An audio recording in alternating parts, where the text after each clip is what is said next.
Hello, I am Robin, and this is Robin's Song. I'm here to share with you today about the life of someone that I believed was ahead of her time and who left a mark on my life in a positive way, in several positive ways, looking back.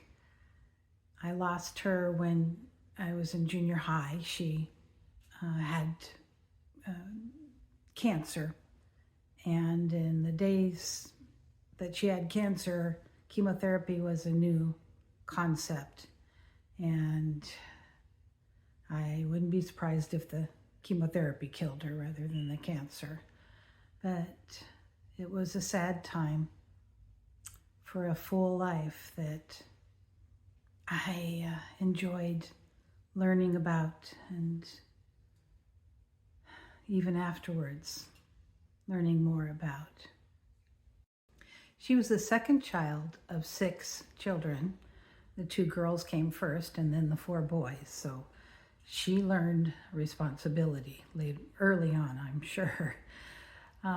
Some people felt that she was maybe a little harsh in her demanding the responsibility of others to shine through in their lives as it did in hers. She graduated from Teachers College in 1931. I believe it was Teachers College. It was connected with San Diego State.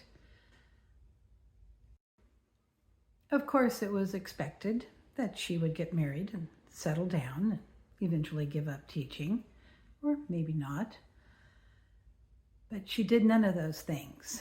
There was love in her life, but their religious differences came between their plans, and she made a choice. Perhaps they both made a choice. I never really talked to her about it, but either way, she chose not to marry, and she continued on with her teaching career. Memories that she brought back with her, she brought memorabilia back with her, and the aunt that I knew had a house full of her travels, and I was allowed to go through some of those things and dream and wonder. I wish that I had talked to her more about it. I was too young, I think, and I certainly would now, and I'd write it all down because I know it was a full life.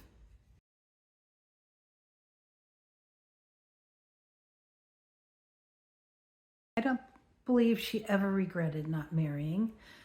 It gave her freedom to live and to do and to go and teach anywhere and just live the life that she wanted to live. And I think at the end she had no regrets except that there weren't more years. She had just retired, so she was in her 60s. But that's another time when you can go off and live in the world, just like I'm planning on doing. So I'm a little late with my Aunt Jessie lifetime, but I'm here to tell you that that's on my agenda now. I would go to her house and on the weekends and have a wonderful time. I would just go around the house looking at things, and I would sit and look at some of her books that I have no idea what they said. They were way beyond me, but it was interesting to just see another lifetime that I didn't know, that I hoped one day I would understand better. When my sister and brother got older, they would come and stay with me on the weekends too, but I don't think they ever got the concepts of who she really was. It was more of a, oh gosh, here we go, I have to go again. I loved it every time. And I love all the memories that I have of her. And she is the reason, I think the main reason that I am here today to talk about where I am headed in my new lifetime at age 70.